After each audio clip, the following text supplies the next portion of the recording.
Son fleuve majestueux, la mer, son lac paisible, son célèbre pont métallique fait d'herbe et ses bâtiments d'architecture coloniale, Saint-Louis offre un panorama remarquable de patrimoine naturel et historique. Dans la ville, les festivités ne manquent pas. Les jeunes Saint-Louisiens s'y sentent bien d'ailleurs. Cette ville est très agréable à vivre et nous nous y sentons à l'aise. C'est vraiment une ville extraordinaire. Saint-Louis se distingue aussi par son histoire coloniale unique et son architecture métissée classée au patrimoine mondial de l'UNESCO. L'architecture combinée à l'ambiance chaleureuse de la ville attire de nombreux touristes, comme ces deux femmes d'origine française.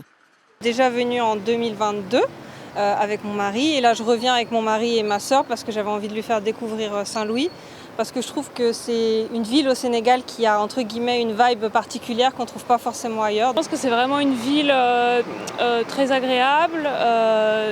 Pour ce que je connais du Sénégal, c'est une ville assez différente au niveau de l'architecture, au niveau du paysage, le pont, tout ça. C'est vraiment, je pense que c'est quelque chose à voir pour les gens qui viennent au Sénégal, quoi.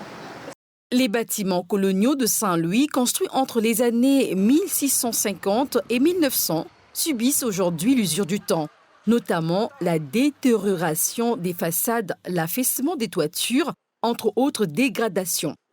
La question de remontée est en train d'être prise en charge par la mise en place d'appareils de lutte contre les remontées capillaires.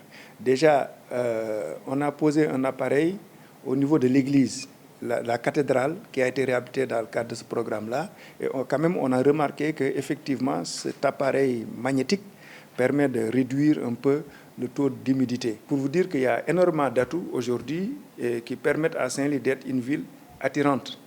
Et comme je l'ai dit, le tourisme, d'ailleurs, au niveau local, de l'économie locale, le tourisme occupe la deuxième partie, le deuxième secteur de l'économie après la pêche. Ancienne capitale du Sénégal jusqu'en 1902, avant Dakar, Saint-Louis connaît un véritable boom touristique, surtout lors des activités culturelles telles que le festival de jazz africain. Selon les statistiques nationales, la ville est la 3e destination touristique du pays après Dakar et Mbour. Elle rivalise aujourd'hui avec Ziguinchor, au sud du Sénégal.